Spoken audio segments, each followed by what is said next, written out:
দর্শক আমন্ত্রণ যেমন আইডেসকে শুরুতেই জানিয়ে ট্রাম্পের চাপে শেষ পর্যন্ত নতি স্বীকার করল ইসরায়েল। পশ্চিম তীর অধিগ্রহণ বিল স্থগিতের নির্দেশ দিয়েছেন নেতানিয়াহু।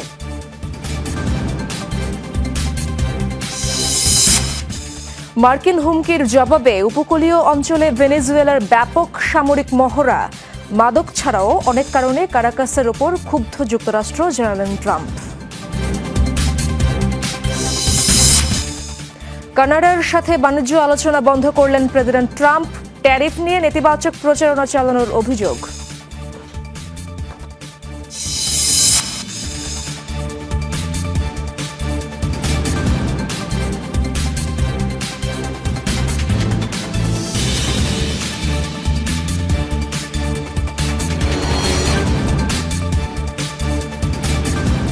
দর্শক এতক্ষণ শিরোনামগুলো দেখছিলেন, পুরো সময় জুড়ে আপনাদের সাথে থাকবো আমি ইশরাত জাহান। মার্কিন প্রেসিডেন্ট ডোনাল্ড ট্রাম্পের চাপের মুখে অবশেষে নতি স্বীকার করল ইসরায়েল।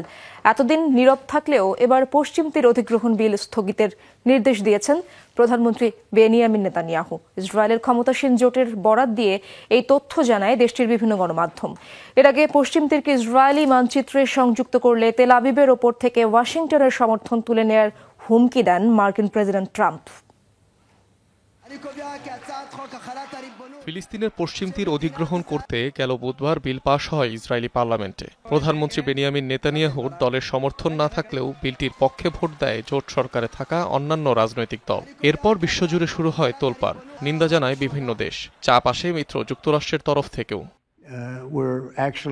এবার এ ঘটনার কঠোর প্রতিক্রিয়া জানালেন মার্কিন প্রেসিডেন্ট ট্রাম্প। সরাসরি হুমকি দিয়ে বলেন, পশ্চিম তীর অধিগ্রহণ করলে যুক্তরাষ্ট্রের সব সমর্থন হারাবে ইসরায়েল। টাইম ম্যাগাজিনে দেয়া এক সাক্ষাৎকারে ট্রাম্প পাশ হওয়া বিলের বিরোধিতা করে জানান, পশ্চিম তীর দখল করতে পারবে না তেল আবিব। পশ্চিম তীর নিয়ে চিন্তা করবেন না, ইসরায়েল পশ্চিম তীর নিয়ে কিছু করবে না, ঠিক আছে? তারা খুব ভালো করছে। যুক্তরাষ্ট্রের এই সমালোচনার পর নীরবতা ভেঙেছেন ইসরায়েলি প্রধানমন্ত্রী। ক্ষমতাসীন জোটকে নেসেটে পশ্চিম তীর অধিগ্রহণের বিল পেশ না করার নির্দেশ দিয়েছেন বেনিয়ামিন নেতানিয়াহু। জোট সরকারের চেয়ারম্যান ওফার কাৎজকে দেয়া এই নির্দেশনার খবর জানিয়েছে ইসরায়েলি গণমাধ্যম ওয়াইনেট নিউজ। অধিগ্রহণ বিলটি আইনে পরিণত হতে আরও 3 ধাপের ভোটাভুটি প্রয়োজন। পাশ হতে হবে নেসেটের পররাষ্ট্র ও প্রতিরক্ষা কমিটিতে। অনিক রহমান, যমুনা নিউজ। প্রতিপক্ষ ফাতাহর সাথে বৈঠক করেছে ফিলিস্তিনের স্বাধীনতাকামী সংগঠন হামাস। মিশরের মধ্যস্থতায় বৃহস্পতিবার কায়রোয় এই বৈঠক হয়। গাজার বর্তমান পরিস্থিতি এবং সেখানে যুদ্ধবিরতির সম্ভাব্য দ্বিতীয় পর্যায় নিয়ে বৈঠক হয় দুই পক্ষের মধ্যে। এর পাশাপাশি ফিলিস্তিনের জাতীয় স্বার্থকে অগ্রাধিকার দেওয়ার বিষয়ে একমত হন হামাস ও ফাতাহর নেতারা। গাজায় যুদ্ধবিরতি কার্যকরের পর দুই সংগঠনের নেতাদের মধ্যে এই প্রথম বৈঠক এটি। উপত্যকায় রাজনৈতিক সংস্কারের প্রস্তুতি হিসেবে এই বৈঠক।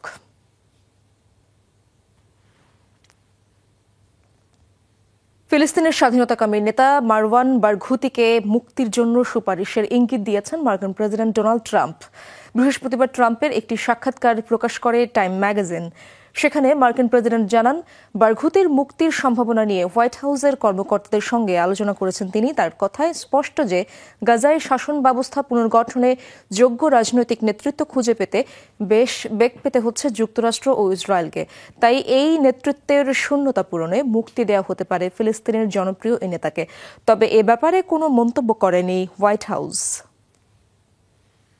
গাজায় ত্রাণ প্রবেশে বাধা দিতে সীমান্ত অবরোধ করেছে কট্টরপন্থী ইসরায়েলিরা। বিক্ষোভকারীদের দাবি, যুদ্ধবিরতির শর্ত অবজ্ঞা করে এখনও হামলা চালিয়ে যাচ্ছে হামাস, যাতে নিহত হয়েছে 2 ইসরায়েলি সেনা।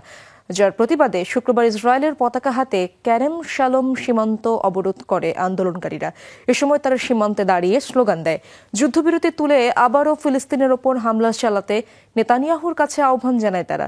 এ সময় 2 বিক্ষোভকারীকে আটক করে ইসরায়েলি পুলিশ। এদিকে বিশ্ব স্বাস্থ্য সংস্থা জানিয়েছে, প্রয়োজনের চেয়ে আশঙ্কাজনক হারে কম পরিমাণ ত্রাণ প্রবেশ করছে গাজায়।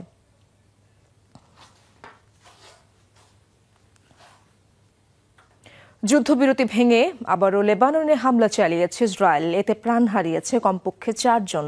বৃহস্পতিবার দেশটির পূর্ব ও দক্ষিণাঞ্চলে বিমান হামলা চালায় তেল আবিব। পূর্বাঞ্চলের পার্বত্য এলাকায় আগ্রাসনে প্রাণ হারায় 2 জন, পরে দক্ষিণ লেবাননের আরব সালেম এলাকায় পৃথক এক হামলায় আরও 2 জনের মৃত্যুর খবর নিশ্চিত করেছে সরকারি বার্তা সংস্থা এনএনএ। আইডিএফ এর দাবি সশস্ত্র গোষ্ঠী হিজবুল্লাহর নানা স্থাপনা লক্ষ্য করে চালানো হয়েছে এসব হামলা। এর মধ্যে রয়েছে যোদ্ধাদের প্রশিক্ষণ শিবির সহ একাধিক সন্ত্রাসী লক্ষ্যবস্তু। নাবাতিয়াহ এলাকায় হিজবুল্লাহর একটি অস্ত্র ভাণ্ডারে হামলার কথাও জানায় তারা। তবে গোষ্ঠীটির পক্ষ থেকে এ বিষয়ে এখনো কোনো মন্তব্য পাওয়া যায়নি। যুক্তরাষ্ট্রের ক্রমবর্ধমান হুমকির জবাবে দেশ জুড়ে সেনা মোতায়েন শুরু করেছে ভেনেজুয়েলা। বৃহস্পতিবার উপকূলীয় এলাকায় চালিয়েছে ব্যাপক মহড়া। মার্কিন সাম্রাজ্যবাদের আগ্রাসন রুখতে নিজ দেশের নাগরিকদের প্রয়োজনে অস্ত্র হাতে তুলে নেয়ার নির্দেশ দিয়েছেন ভেনেজুয়েলার প্রেসিডেন্ট নিকোলাস মাদুরো। মাদক পাচার রোধের অজুহাতে ক্যারিবিয়ান সাগরে লাগাতার হামলা চালালেও মার্কিন প্রেসিডেন্ট ডোনাল্ড ট্রাম্প এবার জানালেন আরও অনেক কারণেই কারাকাসের ওপর ক্ষুব্ধ তিনি।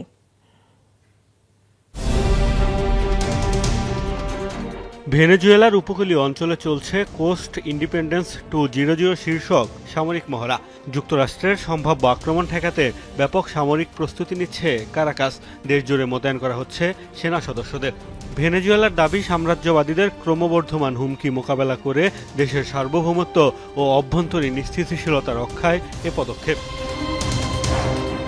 মাদক পাচারকারীদের ঠেকানোর অজুহাতে ক্যারিবিয়ান অঞ্চল ও প্রশান্ত মহাসাগরে ক্রমেই সামরিক তৎপরতা বাড়াচ্ছে যুক্তরাষ্ট্র। এমন পরিস্থিতিতে দেশজুড়ে বিশেষ সতর্কতা জারি করেছেন ভেনেজুয়েলার প্রেসিডেন্ট নিকোলাস মাদুরো। প্রয়োজন হলে পুরো দেশ অচল করে দিয়ে সব শ্রেণী পেশার নারী পুরুষকে অস্ত্র হাতে তুলে নেয়ার আহ্বান জানিয়েছেন তিনি। যদি তারা আমাদের এখানে আসার সাহস করে, তাহলে আমাদের শ্রমিক ও কৃষকরাই সবচেয়ে বড় ঢাল হয়ে দাঁড়াবে। তারা শেষ পর্যন্ত বিপ্লব করবে, রাস্তায় রাস্তায় ধর্মঘট চলবে। এটিকে আমার আদেশ মনে করুন। সারা দেশের শ্রমিক, কৃষক, জেলে, নারী পুরুষ সহ লাখ লাখ মানুষকে রাইফেল হাতে তুলে নিতে হবে। এদিকে ভেনেজুয়েলার কাছাকাছি B2 বোমারু বিমান মোতায়েন নিয়ে গণমাধ্যমের সংবাদকে ভিত্তিহীন আখ্যা দিয়েছেন মার্কিন প্রেসিডেন্ট ডোনাল্ড ট্রাম্প। এতদিন ভেনেজুয়েলার উপর ক্ষুব্ধ হওয়ার প্রধান কারণ হিসেবে মাদকের কথা বলে এসেছেন তিনি। তবে এবার জানালেন শুধু মাদক নয়, আরো অনেক কারণে দেশটির উপর তিনি অসন্তুষ্ট। বিমান বোম্বার পাঠানোর তথ্য সঠিক নয়, এটি মিথ্যা। তবে অনেক কারণেই আমরা ভেনেজুয়েলার উপর সন্তুষ্ট নই, যার মধ্যে একটি কারণ হচ্ছে মাদক। বরাবরই ভেনেজুয়েলা অভিযোগ করে আসছে, বর্তমান সরকারকে উৎখাত করতে রাজনৈতিক অস্থিরতা তৈরির লক্ষ্যে মাদককে অজুহাত হিসেবে ব্যবহার করছে মার্কিন প্রশাসন। মোস্তফা মাহমুদ, যমুনা নিউজ। আবারও ব্যাপক বাণিজ্য যুদ্ধের মুখোমুখি যুক্তরাষ্ট্র ও কানাডা। অটোয়ার সাথে সব ধরনের বাণিজ্য আলোচনা বন্ধের ঘোষণা দিয়েছে মার্কিন প্রেসিডেন্ট ডোনাল্ড ট্রাম্প। বৃহস্পতিবার সামাজিক মাধ্যমে এই সিদ্ধান্তের কথা জানান তিনি। সম্প্রতি ট্যারিফের নেতিবাচক দিক নিয়ে কানাডার প্রয়াত প্রেসিডেন্ট ডোনাল্ড রিগানের এক বক্তব্য একটি বিজ্ঞাপনের মাধ্যমে প্রচার করা হলে ক্ষিপ্ত হয়ে এমন সিদ্ধান্ত নেন মার্কিন প্রেসিডেন্ট। এর আগে দুই দেশের বাণিজ্য আলোচনা ব্যর্থ হলে কানাডায় মার্কিন পণ্যের অন্যায্য প্রবেশাধিকার বন্ধের হুমকি দিয়েছিলেন কানাডিয়ান প্রধানমন্ত্রী মার্ক কার্নি। দ্বিতীয় মেয়াদে ক্ষমতায় ফেরার পর থেকেই কঠোর শুল্ক নীতির জালে কানাডাকে আটকে রেখেছেন মার্কিন প্রেসিডেন্ট ডোনাল্ড ট্রাম্প। এর জবাবে অটোয়াও নিয়েছে পাল্টা পদক্ষেপ। এই ইস্যুতে সমঝোতার পথ খুঁজতে কয়েক সপ্তাহ ধরেই চলছিল দুই দেশের বৈঠক। তবে শেষ পর্যন্ত সব ধরনের বাণিজ্য আলোচনা বন্ধের ঘোষণা দিয়েছেন ট্রাম্প। সম্প্রতি কানাডা থেকে প্রচারিত এক বিজ্ঞাপনে ট্যারিফের নেতিবাচক দিক নিয়ে প্রয়াত প্রেসিডেন্ট রোনাল্ড রিগানের বক্তব্য প্রকাশ করা হয়। 1987 সালের ভিডিওটিতে রিগানকে বলতে শোনা যায়, এ ধরনের শুল্ক নীতির ফলে মানুষ চাকরি হারায়, তৈরি হয় বাণিজ্য যুদ্ধ। ভিডিওটি মার্কিন প্রেসিডেন্টের নজরে এলে বেশ ক্ষুব্ধ হন তিনি। নেন কানাডার সাথে সকল আলোচনা বন্ধের সিদ্ধান্ত। দাবি করেন, ট্যারিফ নিয়ে মার্কিন সিদ্ধান্তকে প্রভাবিত করতে এমন কাজ করেছে অটোয়া প্রশাসন। মার্কিন শুল্ক নিয়ে প্রতারণামূলক প্রচারণা চালানোর অভিযোগ তোলেন কানাডার বিরুদ্ধে। এর আগে চলতি মাসের শুরুতে বাণিজ্য আলোচনায় অংশ নিতে ওয়াশিংটন সফর করেন কানাডার প্রধানমন্ত্রী মার্ক কার্নি। দুই দেশের চলমান বাণিজ্য উত্তেজনা প্রশমনে কানাডার গুরুত্বপূর্ণ খাতে শুল্ক কমানোর বিষয়ে আলোচনার কথা জানিয়েছিলেন ট্রাম্প। অটোয়ার সাথে একটি সর্বাত্মক বাণিজ্য চুক্তির ইচ্ছাও প্রকাশ করেছিলেন। তবে হঠাৎই আবারও অবনতি হয় পরিস্থিতির। গেল বুধবার কানাডার প্রধানমন্ত্রী জানান, আগামী 1 দশকের মধ্যে যুক্তরাষ্ট্রের বাইরে রফতানি দ্বিগুণ করতে চায় অটোয়া। কারণ মার্কিন শুল্ক তাদের বিনিয়োগকে থামিয়ে দিয়েছে। যুক্তরাষ্ট্রের সঙ্গে বাণিজ্য আলোচনা ব্যর্থ হলে কানাডার বাজারে মার্কিন পণ্যের অন্যায্য প্রবেশাধিকার মেনে নেওয়া হবে না বলে হুঁশিয়ারিও দিয়েছিলেন তিনি। রেজওয়ানা সায়মা, যমুনা নিউজ। রাশিয়া এখনো যুক্তরাষ্ট্রের চাপে মাথা নত করবে না, এমনটি জানিয়েছেন রুশ প্রেসিডেন্ট ভ্লাদিমির পুতিন। বিবৃতিতে তিনি জানান, চাপের মুখে কোনো আত্মমর্যাদা সম্পন্ন দেশ কখনো মাথা নত করে না, তাই রাশিয়াও মাথা নত করবে না। তবে তিনি স্বীকার করেছেন, ওয়াশিংটনের আরোপ করা নতুন নিষেধাজ্ঞায় তার দেশের অর্থনীতিতে কিছুটা ক্ষতি হতে পারে। যুক্তরাষ্ট্রের সাম্প্রতিক নিষেধাজ্ঞা অনুযায়ী কোনো বিদেশি রাষ্ট্র বা প্রতিষ্ঠান রাশিয়ার বড় তেল কোম্পানিগুলোর সঙ্গে ব্যবসা করতে পারবে না। এতে বড় ধরনের ধাক্কার মুখে পড়বে রাশিয়া। তবে এখনো ট্রাম্পের সাথে আলোচনায় বসতে আগ্রহী বলে জানান পুতিন। বৃহস্পতিবার বিবৃতিতে তিনি জানান, সংঘর্ষের চেয়ে আলোচনায় বসা অনেক কার্যকর।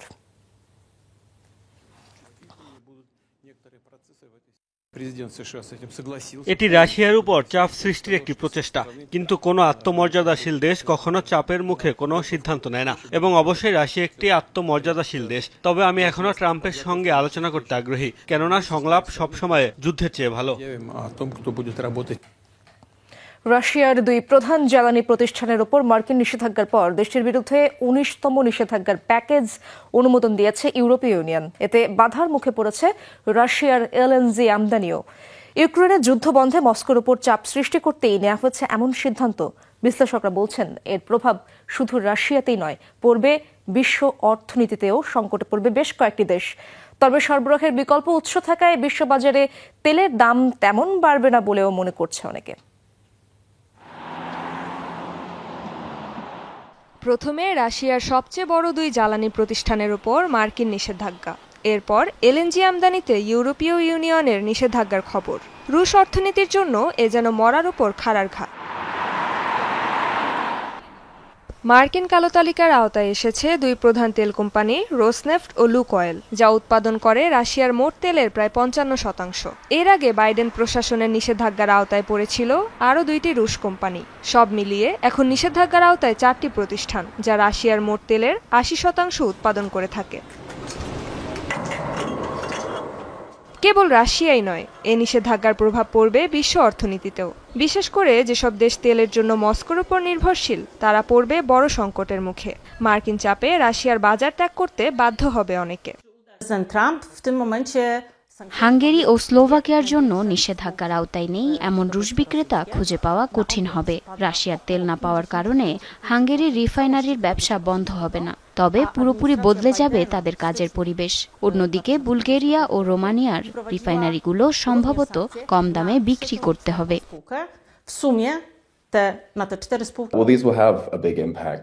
ইউরোপের রাশিয়ার এলএনজি সবচেয়ে বেশি আমদানি করে ফ্রান্স ও বেলজিয়াম। তবে এখন তারা আর এই গ্যাস আনতে পারবে না, অন্য কোনো দেশ থেকে তা সংগ্রহ করতে হবে। যুক্তরাষ্ট্র তাদের গ্যাস সরবরাহ করতে প্রস্তুত।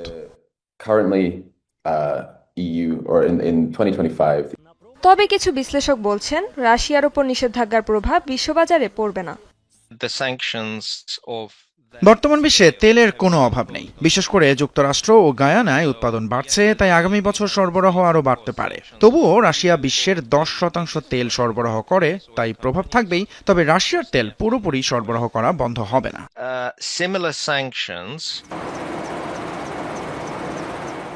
এমন পরিস্থিতিতে বিশেষজ্ঞরা বলছেন, মস্কোর জন্য এখন খোলা আছে দুটি পথ। কোনো পদক্ষেপ না নিয়ে চীনের সমর্থনের আশায় থাকা, অথবা বড় চাপের মুখে ইউক্রেন যুদ্ধবন্ধে আলোচনার টেবিলে বসা।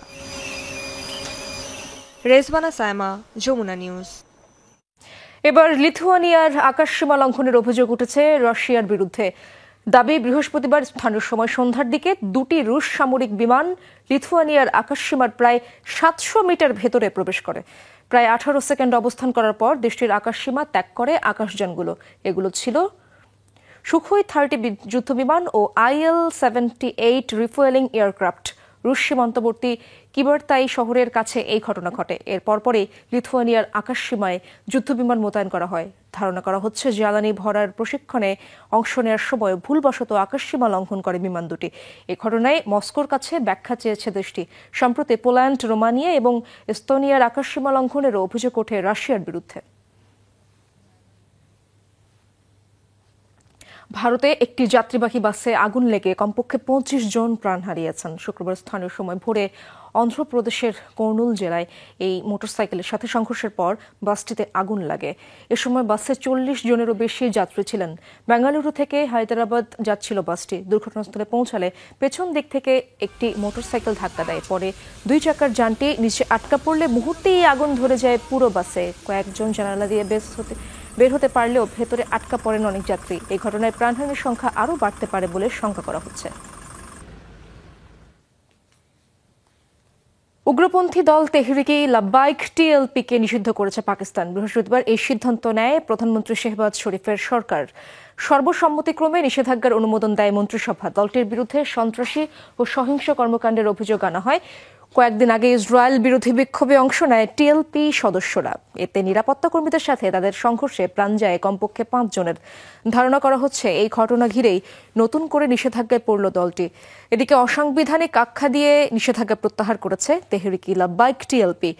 এর আগে 2021 সালেও সহিংস বিক্ষোভের জেরে ইমরান খানের সরকার টিএলপিকে নিষিদ্ধ করে, যদিও নির্দিষ্ট শর্ত সাপেক্ষে 6 মাসের মধ্যেই নিষেধাজ্ঞা প্রত্যাহার করা হয়। রীতিমতো ফিল্মি কায়দায় স্পেনে মাঝ সমুদ্র থেকে জব্দ করা হয়েছে 1700 কেজি হাশিশ মাদক। স্পেনের কাদিজ প্রদেশের উপকূলে চালানো হয় শ্বাসরুদ্ধকর ওই অভিযান। এই সংক্রান্ত ভিডিও প্রকাশ করে দেশটির নিরাপত্তা বাহিনী, যাতে দেখা যায় একটি দ্রুতগতির নৌযানকে ধাওয়া করছে 2টি পেট্রোল বোট এবং একটি হেলিকপ্টার। মাদক বহনকারী নৌযানটিকে বাঁচাতে বাধা দেয় আরও 2টি ফাঁকা নৌকা, তবে হয়নি শেষ রক্ষা। অবশেষে ধরা পড়ে মাদক বহনকারী নৌযানটি।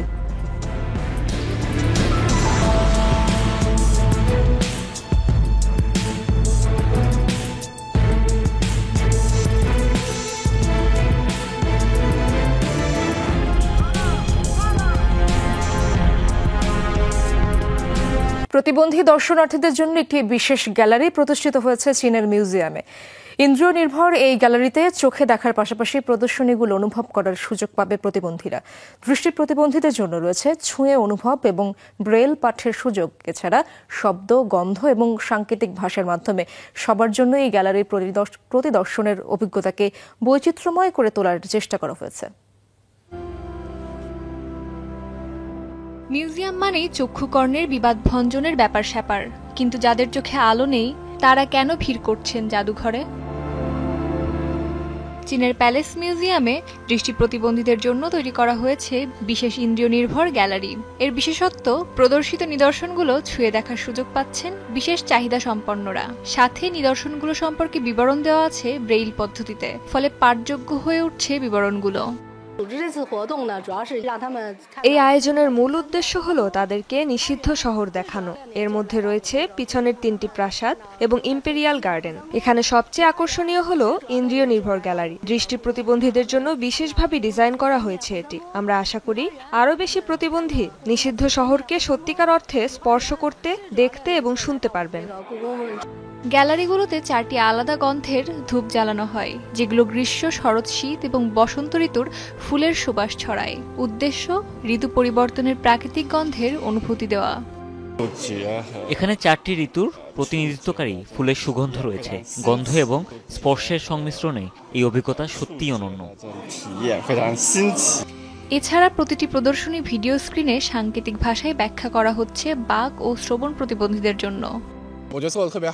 যা আমাকে সবচেয়ে বেশি মুগ্ধ করেছে তা হলো নিষিদ্ধ শহরের বালির টেবিল। এর মাধ্যমে আমরা তিয়ান আনমেন ও ডুয়ানমেন থেকে সুপ্রিম হারমোনি হল পর্যন্ত প্রতিটি ভবন এবং গেটের বিন্যাস অনুভব করতে পারি। স্পর্শের মাধ্যমে আমরা তাদের অবস্থান এবং সামগ্রিক আকার স্পষ্টভাবে উপলব্ধি করতে পারি। এটি আমাদের প্রাসাদের কাঠামো সম্পর্কে একটি বিস্তৃত ধারণা দেয়। এই অভিজ্ঞতা সত্যিই দুর্দান্ত। বিচিত্রময় এই গ্যালারিটি দৃষ্টি প্রতিবন্ধীদের চীনের ঐতিহ্য এবং সংস্কৃতির সাথে যুক্ত করেছে।